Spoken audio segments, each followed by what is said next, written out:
জানেন কি এই দুর্গের মধ্যে কি আছে? আসেন আমরা ঘুরে দেখি। নারায়ণগঞ্জ হাজী দুর্গ দেখতে চলে আসলাম, সাথেই থাকেন। এই দুর্গটি বানানো হয়েছিল 500 বছর আগে শীতলক্ষ্যা নদীর কূলে ঘেঁষে, যাতে জলদস্যু ডাকাতের হাত থেকে বাঁচানো যেত প্রজাদেরকে। আমি আপনাদেরকে ঘুরে ঘুরে দেখানোর চেষ্টা করছি। এই যে দেখেন, এই গর্তগুলো একটা কারণ আছে। এই গর্তগুলো সামনে দাঁড়িয়ে থাকতো তীর কিংবা বল্লম নিয়ে হাতে, যাতে জলদস্যুরা সরাসরি এসে আক্রমণ না করতে পারে। আমি আপনাদেরকে খুব কাছ থেকে ঝুম করে দেখানোর চেষ্টা করছি। আপনারা দেখেন, এই যে গর্তর মধ্যে করলাম আপনার বৈশা থাকতে পারত। দেখেন কয়টা, একটা দুইটা তিনটা মানুষ করলাম এই জায়গায় বৈশা বৈশা পাহারা দিত, যাতে জলদস্যুরা আইসা আক্রমণ না করতে পারে সরাসরি। এভাবেই কইলাম এক একটা দুর্গ শক্তিশালী হয়ে দাঁড়িয়ে আছে আজও, ইতিহাসের সাক্ষী হয়ে। 500 বছর আগে এই দুর্গটি বানানো হয়েছিল। দেখেন কত মজবুত আর কত শক্তিশালীভাবে এখনও দাঁড়িয়ে আছে।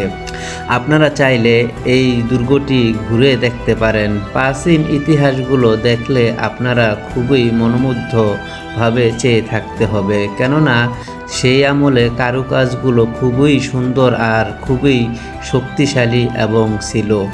আমরা দেখি পরবর্তীতে কোন জায়গায় যাওয়া যায়। আমরা ওই বিল্ডিংটার মধ্যে যাব, দেখি ওই বিল্ডিংয়ের মধ্যে কি আছে।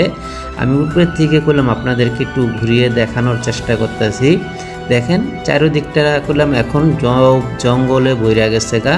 আসলে বাংলাদেশের অবস্থা প্রেক্ষাপটের কারণে বেশি একটা যত্ন করা হয় না। দেখেন কত পর্যটক আইছে ঘোরার জন্য, অনেক পর্যটক আসে ঘোরার জন্য। আসলে প্রাচীন নিদর্শনগুলো যদি সরকারিভাবে একটু সংস্করণ করা যাইতো খুবই ভালো হতো, পর্যটকেরা আইসা ঘুরে যাইতে পারত। আমরা এখন এইটার ভিতরে যাবো, দেখি এটার ভিতরে কি আছে। হ্যাঁ, আমার মনে হয় এই দুর্গটা একটা রুম কিংবা একটা গম্বুজ ছিল। এই কারণে এই জায়গার থেকে সংকেত দিলে যাতে সবাই সতর্ক হয়ে যায়, এই কারণে হয়তো এই জিনিসটা বানানো হয়েছিল।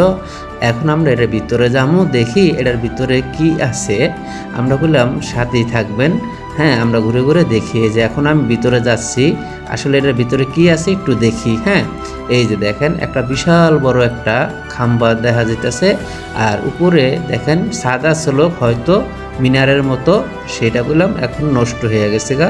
চারুদিকটা দেখেন কত জোপ জঙ্গলে বইরা গেছে গা। আপনারা চাইলে কইলাম এই জায়গা থেকে ঘুরে যেতে পারেন। যারা আমার চ্যানেলটা এখনও সাবস্ক্রাইব করেন নাই, নিত্য নতুন এরকম প্রাচীন নিদর্শনগুলো দেখার জন্য অবশ্যই চ্যানেলটাকে সাবস্ক্রাইব দিয়ে পাশে থাকবেন।